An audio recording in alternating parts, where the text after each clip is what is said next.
దైవ జ్ఞానము ఆధ్యాత్మిక కార్యక్రమాన్ని చూస్తూ ఉన్నటువంటి అందరికి కూడా యేసు ప్రభు నామంలో శుభములు తెలియపరుస్తూ ఉన్నాను. ఈ యొక్క కార్యక్రమ ప్రసారాలు టీవీలో మరియు యూట్యూబ్లో రెండిట్లో కూడా ఉంటూ ఉన్నాయి. మరి యూట్యూబ్లో కావాలి అంటే డిస్ప్లే మీద యూట్యూబ్ యొక్క వివరాలు అనేటువంటివి ప్లే చేయబడుతూ ఉన్నాయి. మరి మీరు ఆ యొక్క యూట్యూబ్ ఛానల్ను చూసి అందులో ఉన్నటువంటి మెసేజ్లు మీరు విని ఆధ్యాత్మికమైనటువంటి మేలుల్ని దీవెనల్ని పొందాల్సిందిగా ప్రేమతో మొదటగా కోరుతూ ఉన్నాను. యూట్యూబ్లో మీరు వినేటువంటి మెసేజెస్ మీకు దీవెనకరంగా ప్రయోజనకరంగా ఉన్నట్లుగా మీకు అనిపించినట్లయితే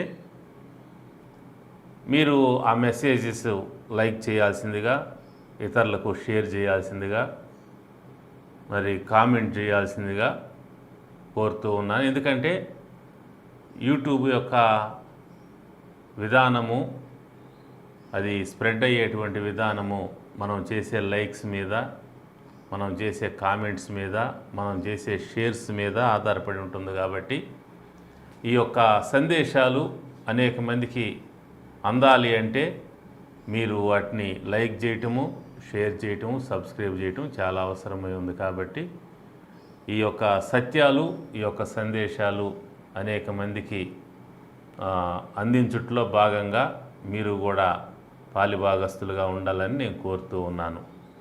ఈ రోజున యేసుక్రీస్తు ప్రభు జీవితంలో జరిగినటువంటి ఒక సంఘటన గురించి మీ దృష్టిలో తీసుకోవాలని కోరుతూ ఉన్నాను. మరి చాలామంది ఈ యొక్క వాక్య భాగాన్ని చదివి అర్థం తెలియక ఇబ్బంది పడేటువంటి వాళ్ళు ఉన్నారు. మరి కొంతమంది విశేషంగా యేసు ప్రభువుని ఒక ప్రవక్త స్థాయికి ఆయన్ని దించి ప్రవక్తగా ప్రజెంట్ చేయాలని ప్రయత్నం చేసేటువంటి కొంతమంది ఈ యొక్క భాగాన్ని వాళ్ళు తీసుకొని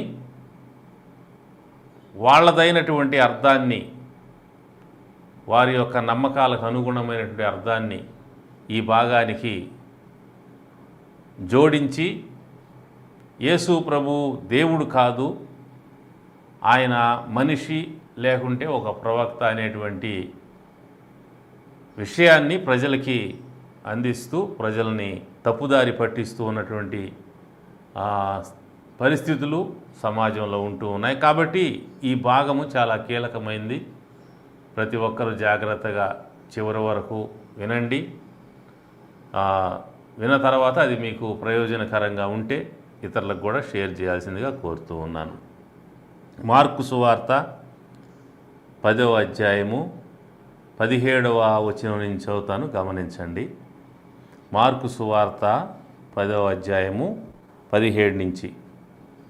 ఆయన బయలుదేరి మార్గమున పోవుచుండగా ఒకడు పరిగెత్తుకుని వచ్చి ఆయన ఎదుట మోకాళ్ళుని, సద్బోధకుడా, నిత్య జీవమునకు వారసుడగుటకు నేనేమి చేయుదునని ఆయన్ని అడిగను. యేసు, నన్ను సత్పురుషుడని ఎలా చెప్పుచున్నావు? దేవుడొక్కడే గాని మరి ఎవడు సత్పురుషుడు కాదు. నరహత్య చేయవద్దు, వ్యభిచరింపవద్దు, దొంగిలవద్దు, అబద్ధ సాక్ష్యం పలుకవద్దు, మోసపుచ్చవద్దు, నీ తల్లిదండ్రులను సన్మానింపుము అను ఆజ్ఞలు నీకు తెలియను కదా అని అతనితో చెప్పెను. అందుకు అతడు, బోధకుడా, బాల్యము నుండి ఇవన్నీ అనుసరించునే ఉంటినని చెప్పెను. యేసు అతన్ని చూచి అతన్ని ప్రేమించి, నీకు ఒకటి కొదువుగా ఉన్నది, నీవు వెళ్ళి నీకు కలిగినవన్నీ అమ్మి బీదలకిమ్ము, పరలోకమందు నీకు ధనము కలుగును, నీవు వచ్చి నన్ను వెంబడించుమని చెప్పెను. అతడు మిగుల ఆస్తి గలవాడు కనుక ఆ మాటకు ముఖము చిన్నబుచ్చుకొని దుఃఖపడుచు వెళ్ళిపోయాను. అప్పుడు యేసు చుట్టూ చూచి, ఆస్తి గలవారు దేవుని రాజ్యంలో ప్రవేశించుట ఎంతో దుర్లభమని తన శిష్యులతో చెప్పాను. ఆయన మాటలకు శిష్యులు విస్మయం పొందిరి. అందుకు యేసు తిరిగి వారితో ఇట్లనెను, పిల్లలారా, తమ ఆస్తి యందు నమ్మిక ఉంచువారు దేవుని రాజ్యంలో ప్రవేశించుట ఎంతో దుర్లభము. ధనవంతుడు దేవుని రాజ్యంలో ప్రవేశించుట కంటే ఒంటె సూది బెజ్జంలో దూరుట సులభము. అందుకు వారు అత్యధికముగా ఆశ్చర్యపడి, అట్లయితే ఎవడు రక్షణ పొందగలడని ఆయన అడిగిరి. యేసు వారిని చూచి, ఇది మనుషులకు అసాధ్యమే గాని దేవునికి అసాధ్యము కాదు, దేవునికి సమస్తము సాధ్యమే అనెను. ఈ భాగంలో చాలా విషయాలు మనం ధ్యానించడం కోసం ఉన్నాయి. ఇందులో ఒక వ్యక్తి, ఇతని గురించి మిగతా సువార్తల్లో యవనస్తుడు అని, అధికారి అని కూడా రాయబడి ఉన్నది. ఇతడు ఇక్కడ ఈ వాక్య భాగంలో మిగుల ధనవంతుడు. ఈ మిగుల ధనవంతుడైన వ్యక్తి యేసు ప్రభువు దగ్గరికి వచ్చాడు. ఆయన త్రోవను వెళ్తూ ఉన్నప్పుడు ఆయన దగ్గరికి వచ్చి ఆయన ఎదుట మోకరించి, నిత్య జీవానికి వెళ్ళాలంటే నేనేం చేయాలి అని ఆయన అడగటం జరిగింది. అప్పుడు యేసు ప్రభువు నిత్య జీవానికి వెళ్ళాలంటే ఏం చేయాలనేటువంటి ఆ ప్రశ్నకు జవాబుగా, ఆజ్ఞలు నీకు తెలుసు కదా అని చెప్పాడు. తెలుసు, చిన్నప్పటి నుంచే నేను వాటిని అనుసరించున్నానంటే, అయితే నీకు ఒకటి పొదువుగా ఉంది, నీవు వెళ్ళి నీ ఆస్తి అమ్మి పేదలకిమ్ము, నీకు పరలోకంలో ధనం కలుగుతుందని చెప్పాడు. దానికి అతడు చాలా బాధపడుతూ దుఃఖపడుతూ ముఖం చిన్నబుచ్చుకొని వెళ్ళిపోయాడని ఈ భాగంలో మనం చూస్తాం. అప్పుడు యేసు ప్రభువు చుట్టూ చూచి, మరి ఆస్తి గలవారు లేదా ఆస్తిని నమ్ముకునేవారు, ఆస్తి యందు నమ్మకం ప్రేమ కలిగిన వారు దేవుని రాజ్యంలో ప్రవేశించుట కంటే ఒంటె సూది బెజ్జంలో ప్రవేశించుట సులభమనేటువంటి మాట వాడినప్పుడు, శిష్యులు అలాగైతే ఎవడు పరలోకంలో ప్రవేశించగలరు లేదా రక్షణ పొందగలరు అని శిష్యులు ప్రశ్నించినప్పుడు, ఇది మనుషులకు అసాధ్యమే కానీ దేవునికి సమస్తం సాధ్యం అనే మాట చెప్పడం జరిగింది. ఈ భాగంలో ఈ వ్యక్తి, ఈ యొక్క ధనవంతుడైన వ్యక్తి పరిగెత్తుకొని వచ్చి యేసు ప్రభు ముందు మోకరించి ఆయన అడిగిన ప్రశ్నకు ముందు ఒక మాట అన్నాడు. ఆయన ఏమన్నాడంటే, సద్బోధకుడా, నిత్య జీవమునకు వారసుడు నేనేమి చేయదునని ఆయన అడిగాను. యేసు ప్రభు దగ్గరికి వచ్చి ఏమంటున్నాడంటే, సద్బోధకుడా అనేటువంటి మాటను వాడటం జరిగింది. అందుకు యేసు ప్రభు 18వ వచనంలో ఏమన్నాడంటే, యేసు నన్ను సత్పురుషుడని ఎలా చెప్పుచున్నావు, దేవుడు ఒక్కడే కానీ మరి ఎవడు సత్పురుషుడు కాడు. ఇప్పుడు గమనించండి, యేసు ప్రభు అన్న మాట ఏంటి, నన్ను నీవు సత్పురుషుడని ఎందుకు చెబుతున్నావు, దేవుడు ఒక్కడే కానీ మరి ఎవడు సత్పురుషుడు కాదు. ఈ మాటను తీసుకొని యేసు ప్రభువుని ప్రవక్తగా ప్రపంచానికి ప్రజెంట్ చేయాలనే ప్రయాసపడేట్టు కొంతమంది, యేసు ప్రభువు చూడండి నేను సత్పురుషుణ్ణి కాదు, నేను దేవుణ్ణి కాదు అని ఆయనే స్వయంగా చెప్పాడు, కాబట్టి ఆయన దేవుడు కాదు, ఆయన సత్పురుషుడు కాదు, ఆయన ఒక ప్రవక్త అని ప్రజలకు బోధ చేస్తూ బైబిల్లో నుంచి ప్రజలకు యేసు ప్రభువు గురించి, బైబిల్ గురించి రాంగ్ ఇన్ఫర్మేషన్ అనేటువంటిది అందించడం అనేటువంటిది జరుగుతూ ఉంది ఈ రోజుల్లో.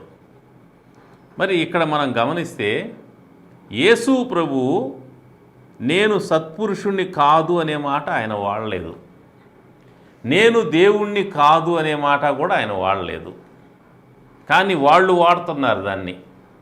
ఇక్కడ యేసు ప్రభు అన్నది ఏంటంటే, నన్ను సత్పురుషుని ఎలా చెప్పుచున్నావు, దేవుడు ఒక్కడే కానీ మరి ఎవడూ సత్పురుషుడు కాదు అనే మాట యేసు ప్రభు అనటం జరిగింది. అంటే దీని అర్థము ఒక రకంగా ఉంటే వాళ్ళైతే వేరే రకమైన అర్థాన్ని దానికి ఇస్తూ ఉన్నారు. ఇక్కడ అర్థం ఏంటంటే, సత్పురుషుడు అనే పదాన్ని దేవుడికి మాత్రం వాడాలి, ఎందుకంటే మనుషులందరూ పాపులే, ఏ భేదం లేదు, అందరూ పాపము చేసి దేవుడు అనుగ్రహించే మహిమను పొందలేకపోతున్నారని దేవుని వాక్యం చెప్తుంది. కాబట్టి అందరూ పాపులే కనుక ఎవరు పరిశుద్ధులు లేదా పరిపూర్ణమైనటువంటి మంచితనము కలిగిన వారు ఈ సృష్టిలో నరుల్లో లేరు. కాబట్టి ఆ పదం అనేటువంటిది మనిషికి అది చెందినది కాదు. మంచివాడు ఒక్కడే. మంచివాడు ఒక్కడే అంటే పరిపూర్ణమైన మంచితనము కలిగిన మంచివాడు ఒక్కడే. ఆయన ఎవరంటే దేవుడు. దేవుడికి మాత్రమే ఆ పదాన్ని వాడాలి. ఇప్పుడు నాన్న అనే పదం ఉంది, అది ప్రత్యేకమైన పదం. అది కేవలం నాన్నకు మాత్రమే వాడతారు. డాడీ అనే పదము ఇంట్లో బంధువులు ఉన్నా కూడా బంధువులకి వాడరు, సన్నిహిత బంధువులు ఉన్నా కూడా. ఇరుగు పొరుగు వాళ్ళకి వాడరు, తెలిసిన వాళ్ళకి వాడరు. కేవలం డాడీకి మాత్రమే ఆ పదము చెందింది, ఆయనకి మాత్రం వాడాల డాడీ లేక నాన్న అనే పదం. అలాగే సత్పురుషుడు అనేటువంటి పదము దేవుడికి మాత్రమే చెందింది, అది ఆయనకి మాత్రం వాడాలి. అది యేసు ప్రభు ఇక్కడ చెప్పింది. అయితే ఈ వ్యక్తి ఏం చేస్తున్నాడు? మనుషులకు దాన్ని వాడుతూ ఉన్నాడు. అంటే యేసు ప్రభువు అతని దృష్టిలో ఒక మనిషి, దేవుడు కాదు. ఒక మంచి బోధకుడు, ఒక గొప్ప బోధకుడు.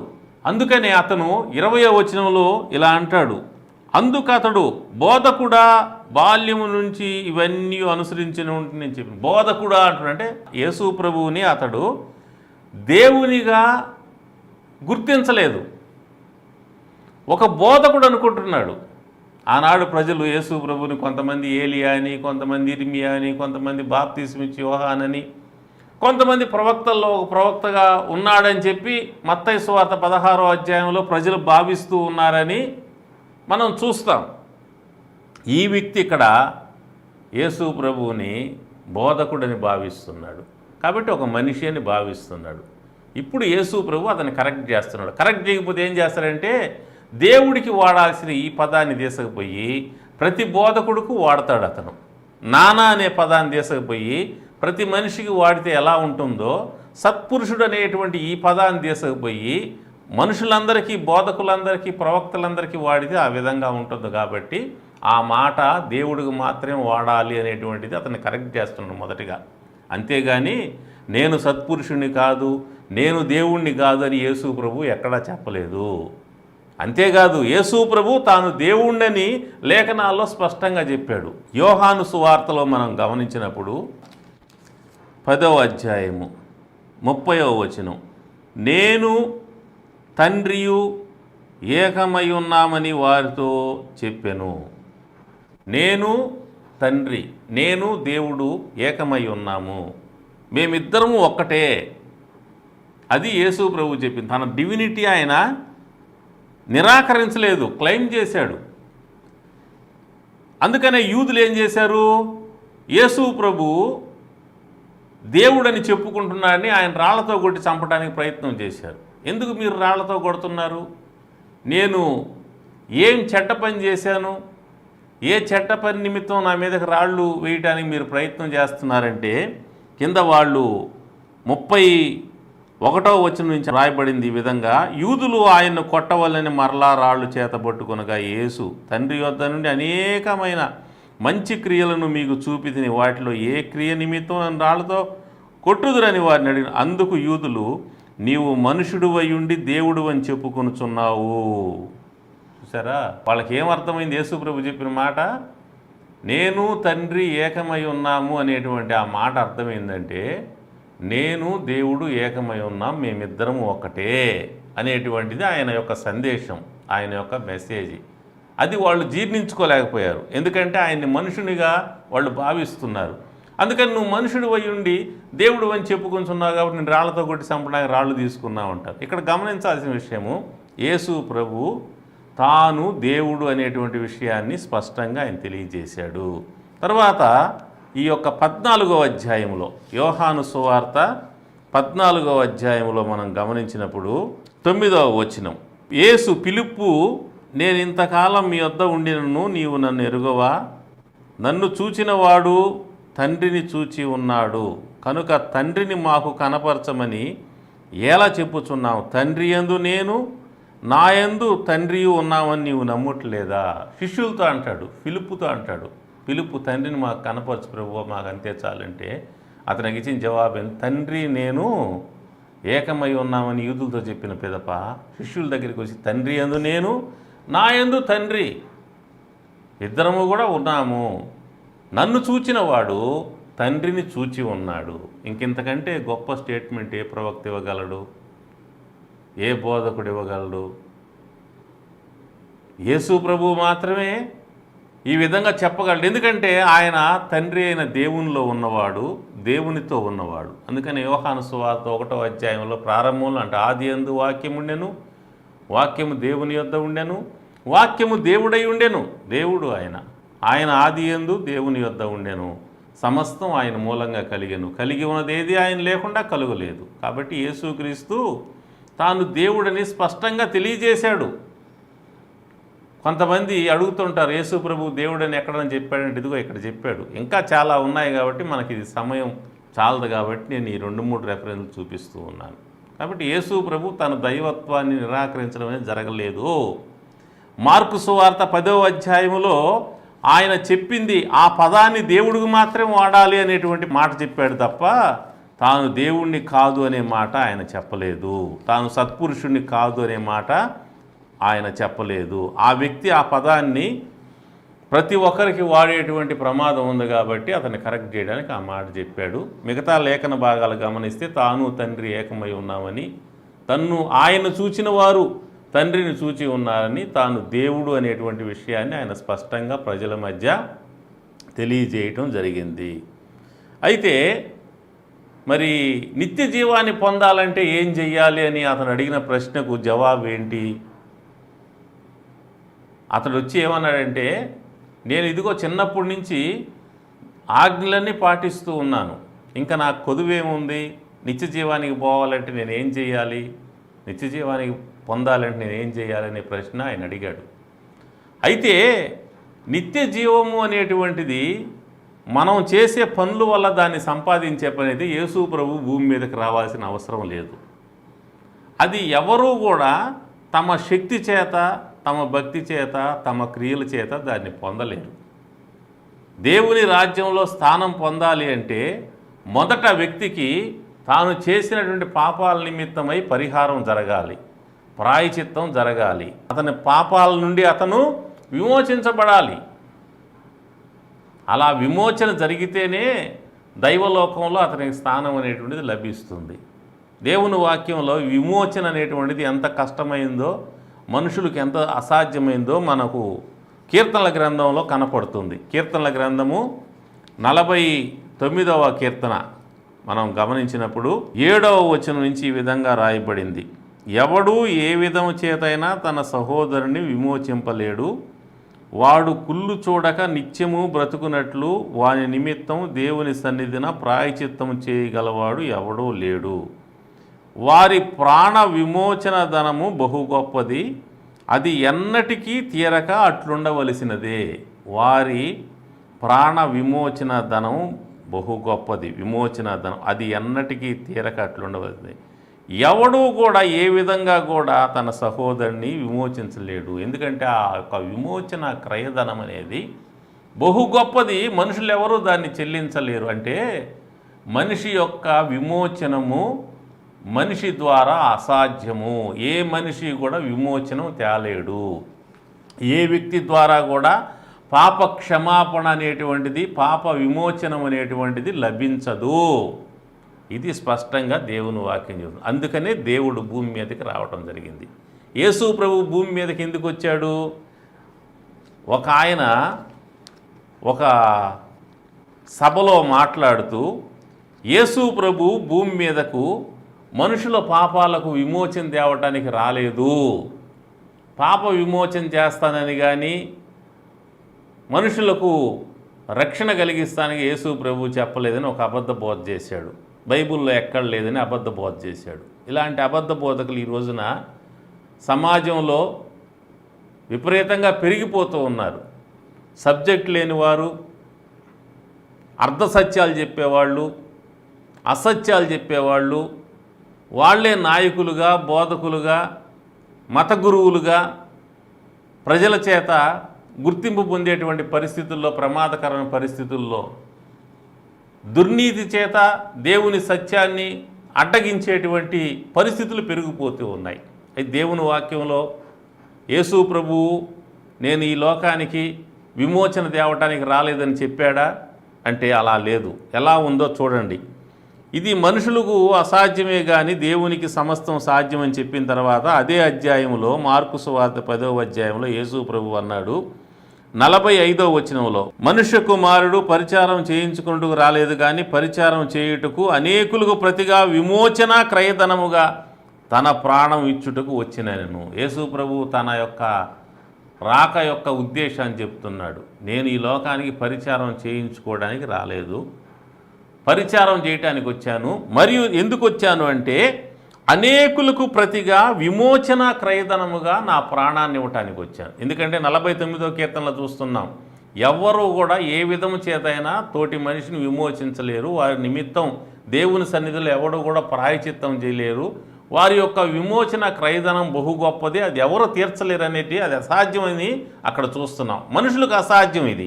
అందుకని అన్నాడు యేసయ్య, ఇది మనుషులకు అసాధ్యమే కానీ దేవునికి సమస్తము సాధ్యము. ఇది మనుషులకు అసాధ్యం విమోచన అనేది. అందుకే దేవుడు దిగి రావటం జరిగింది. దిగి వచ్చి ఏం చేశాడు? విమోచన క్రయధనముగా ఏం చేశాడు? తన ప్రాణాన్ని ఇచ్చాడు. యేసు ప్రభు మత్తయి సువార్త 26వ అధ్యాయంలో ఆయన ప్రభు బల్ల పంచే సమయంలో అంటాడు, ఇది నా శరీరము అంటాడు, ఇది నా రక్తము అని అనేకుల పాపముల నిమిత్తం పాపక్షమాపణ నిమిత్తం చిందింపబడుతున్న నా రక్తము అంటాడు. పాపక్షమాపణ నిమిత్తం. కాబట్టి యేసు ప్రభు భూలోకానికి వచ్చింది మనుషులకు విమోచన కలిగించటానికి, క్షమాపణ కలిగించటానికి, రక్షణ కలిగించటానికి, పరలోకంలో ప్రవేశాన్ని కలిగించటానికి. అంతేగాని ఆయన నరకానికి పంపించడానికి భూమి మీదకి రాల. కొంతమంది ప్రచారం చేస్తున్నారు, యేసు ప్రభువు నమ్మకపోతే నరకానికి పంపిస్తా అన్నాడు అని చెప్పి ఆయన గురించి తప్పుగా చెబుతూ ఉన్నారు. అందరూ నరకానికి పోయేవాళ్లే, ప్రతి ఒక్కరు నరకానికి పోయేవాడే. ఏ భేదంలో అందరూ పాపం చేసి అందరు నరకానికి పోవాలి. అయితే దేవుడు అందరినీ రక్షించడానికి వచ్చాడు, నరకానికి పంపించడానికి రాలా. అందరి పాపాల నిమిత్తం సిలువలో ఆయన బలి అయ్యాడు. లోక పాపములు మోసుకుని పోయి దేవుని గొర్రెపిల్లగా ఆయన సిలువలో మరణించి ఆయన తిరిగి లేచి ఆయన సిలువ బలియాగం ద్వారా ఆయన ప్రాణం పెట్టడం ద్వారా ప్రజలకు క్షమాపణను విమోచనమును కలిగించి పరలోకంలో ఉండే అవకాశాన్ని ఇచ్చాడు. కాబట్టి యేసు ప్రభు భూమి మీదకి వచ్చింది మనుషులు నరకానికి పంపించడానికి కాదు కానీ నరకం నుంచి రక్షించడానికి. యేసు ప్రభు భూమి మీదకి వచ్చినది తన ప్రాణాన్ని ఇవ్వటానికి. ఎవరు కూడా మనుషులు విమోచించగలవారు ఈ భూలోకంలో ఎవరు లేరు కాబట్టి ఆయన దిగి వచ్చి అనేకులకు ప్రతిగా విమోచన క్రయధనముగా, అది ఎవరు తీర్చలేరు కాబట్టి ఆయన తీర్చాడు, వచ్చి చెల్లించి 3వ రోజున తిరిగి లేచి పరలోకానికి వెళ్ళాడు. ఇప్పుడు ఎవడైతే ఆయన ఎందుకు నమ్మిక ఉంచుతాడో, ఎవరైతే ఆయన్ని ఆశ్రయిస్తారో, సిలువలో దొంగ లాస్ట్లో ఆశ్రయించాడు, క్షమాపణ పొందాడు, దైవరాజ్యంలో స్థానం పొందాడు. ఆ విధంగా చివరి క్షణాల్లో అయినా ప్రభువు దగ్గరికి వచ్చి ఆయన ఆశ్రయిస్తే క్షమాపణ పొందుతారు, రక్షణ పొందుతారు. అయితే ఇక్కడ యేసు ప్రభు చెప్పాడు కదా, నువ్వు వెళ్ళి ఆస్తి అంతా అమ్మేసేయి పేదలకు ఇవ్వు అని చెప్పాడు కదా అని కొంతమంది చెప్తుంటారు. కాదు, అక్కడ యేసు ప్రభు చెప్పింది నీకున్నది అమ్మేసి పేదలకు ఇస్తే పరలోకంలో ధనం కలుగుతుంది అన్నాడు. ఇక్కడ ఆ మాట జాగ్రత్తగా చదవాలి. 21వ వచనంలో, యేసు అతన్ని ప్రేమించి నీకు ఒకటి కొదువుగా ఉన్నది, నీవు వెళ్ళి నీకు కలిగినవి అన్నీ అమ్మి బీదలకిమ్ము, పరలోకమందు నీకు ధనము కలుగును. పరలోకంలో ధనం గురించి చెప్పాడు. నిత్య జీవమేమో యేసు ప్రభు బలియాగం ద్వారా కలుగుతుంది, అది ప్రతి ఒక్కరికి కలుగుతుంది. పరలోకంలో ధనము, బహుమానము, ఉన్నతమైనటువంటి స్థితి అనేటువంటిది ఈ లోకంలో ఎవరైతే ఈ రక్షణను పొంది ఆయన కోసం జీవిస్తారో, తమ స్థలాలు, తమ పొలాలు, తమ వెండి, తమ బంగారం, తమ బలము, తన ఆరోగ్యం, తమకున్నటువంటి వాటిని దేవుడి కోసం ఉపయోగిస్తూ ఉంటారో, వాళ్ళు ఎంత ఎక్కువగా ఉపయోగిస్తే అంత ఎక్కువగా పరలోకంలో వాళ్ళ స్థానం అనేటువంటిది పెరుగుతూ ఉంటుంది. అందుకని యేసు ప్రభు అంటాడు, ఇదిగో నేను త్వరగా వస్తున్నాను, ప్రతి వానికి కూడా వాని క్రియ చొప్పున ఇచ్చుటకు సిద్ధపరిచిన జీతం నా యొద్ద ఉన్నది అంటాడు ప్రకటన గ్రంథం 22వ అధ్యాయంలో. కాబట్టి ప్రతి వానికి జీతం ఉంటుంది. యేసు ప్రభువుని నమ్మి రక్షణ పొందిన ప్రతి ఒక్కరికి కూడా వారు చేసిన పనులు, గిన్నె నీళ్ళు ఇచ్చినా కూడా ప్రతిఫలం పోగొట్టుకుంటారు, గిన్నె నీళ్ళకు కూడా ప్రతిఫలం దేవుడు ఇస్తాడు. కాబట్టి మనం ఏం చేసినా, ఒక కరపత్రం ఇస్తే దానికి ప్రతిఫలం, ఒక సాక్ష్యం చెప్తే దానికి ప్రతిఫలం, ఒక సువార్ చెప్తే దానికి ప్రతిఫలం, ఒక దైవ సేవకుని చేర్చుకొని ఆతిథ్యం ఇస్తే దానికి ప్రతిఫలం, దేవుని సేవకు సపోర్ట్ చేస్తే దానికి ప్రతిఫలం. ఒక్కొక్క పనికి ఒక్కొక్క ప్రతిఫలం అనేటువంటి దేవుని రాజ్యంలో ఆ పనులు చేసిన వాళ్ళకి ఇస్తాడు. అది ఇక్కడ చెప్తున్నది. నీవు వెళ్ళి అమ్మి నీ యొక్క ఆస్తి, నీ ధనాన్ని అంతా కూడా పేదలకు ఇచ్చేస్తే నీకు పరలోకంలో దానికి ప్రతిఫలం కలుగుతుంది. పరలోకం కలుగుతుందని చెప్పలే ఇక్కడ, పరలోకంలో ప్రతిఫలం. పరలోకం ఎలా కలుగుతుంది? అది మనుషులకు అసాధ్యం. అయితే ఎవడు రక్షణ పొందగలడంటే ఇది మనుషులకు అసాధ్యం అన్నాడు యేసు ప్రభు. అందుకనే దేవుడు వచ్చాడు భూమి మీదకి. మనుషులకు అసాధ్యం కాబట్టి దేవునికి సమస్తం సాధ్యం కాబట్టి దేవుడు భూమి మీదకి వచ్చి మనిషిగా వచ్చాడు. క్రీస్తు యేసు అనే పేరున నరునిగా వచ్చాడు. అందుకని తిమోతి పత్రికలో ఆయన గురించి క్రీస్తు యేసు అను నరుడు అని రాయబడింది. కొంతమంది ఆ మాట కూడా తీసుకొని యేసు ప్రభు నరుడని చూడండి. కాదు, దేవుడు నరుడయ్యాడు. అదే అక్కడ చెప్పింది. మధ్యవర్తి అనేటువంటి వాడు ఎవరూ లేరు ప్రపంచంలో. చాలామంది మనుషుల్ని మధ్యవర్తులుగా పెట్టుకుంటారు. కాదు, ఒకే ఒక మధ్యవర్తి ఉన్నాడు దేవునికి నరులకి. ఆయన దేవుని కుమారుడు యేసుక్రీస్తు.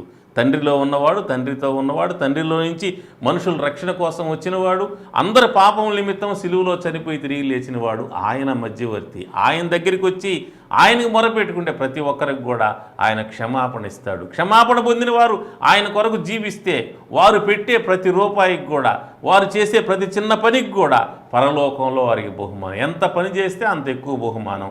ఎంత ఎక్కువ దేవుని కోసం మనం చేయగలిగితే అంత ఎక్కువగా ఆయనకు బహుమానం. ఎంత ఎక్కువగా మనం దేవునికి ఖర్చు పెట్టగలిగితే ఆయన సేవకు మనకు అంత గొప్ప బహుమానం పరలోకంలో ఇస్తాను. కాబట్టి ఈ వాక్యం వింటున్నాను ప్రియులారా, యేసుక్రీస్తు ఆయన సత్పురుషుడు, ఆయన సజీవుడు, ఆయన సర్వశక్తుడు, ఆయన నిజమైన దేవుడు.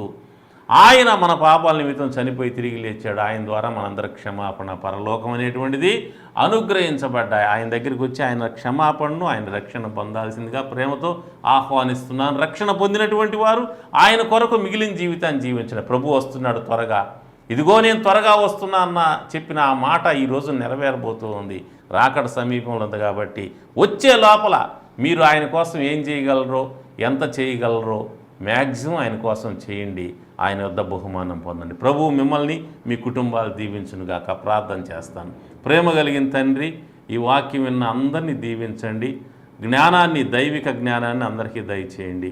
యేసుక్రీస్తు నిజమైన దేవుడనే విషయాన్ని గుర్తించడానికి, యేసుక్రీస్తు విమోచనం ద్వారా ప్రతి ఒక్కరికి క్షమాపణ, నరకం నుంచి రక్షణ ఉందనే విషయాన్ని గుర్తించి ప్రతి మనిషి కూడా నరకం నుంచి తప్పించుకొని పరలోకం వెళ్ళటం కోసం నిన్ను ఆశ్రయించి నీ రాజ్యంలో చోటు సంపాదించుకునే సహాయం చేయండి. రక్షణ పొందిన బిడ్డలు వారి శేష జీవితం అంతా వారి యొక్క స్థలమైనా, పొలమైనా, వెండైనా, బంగారమైనా, ధనమైనా, వారి శక్తి సామర్థ్యాలైనా, వారి వనరులైనా, వారి వరాలైనా, వారికి ఉన్నది ఏదైనా సరే నీ నిమిత్తం ఖర్చు పెట్టినప్పుడు దానికి గొప్ప బహుమానం పరలోకంలో ఉంది. కాబట్టి వారు ఏమి చేయగలరో నీ నామం కోసం, నీ సేవ కోసం, నీ సేవకుల కోసం, ప్రజల కోసం, పేదల కోసం, అనాథల కోసం వారు ఏం చేయగలరో అది చేసి పరలోకంలో అనేక రెట్లు బహుమానం పొందేలాగా అందరినీ దీవించమని, క్షేమాన్నిమ్మని యేసునామంలో ప్రార్థిస్తున్నాను తండ్రి. ఆమేన్. తండ్రి, కుమార, పరిశుద్ధాత్మ త్రియేక దేవుని సన్నిధి, సమాధానం, సకల దీవెనలు మీకు, మీ కుటుంబాలకు సదాకాలం తోడై ఉండుగాక. ఆమేన్.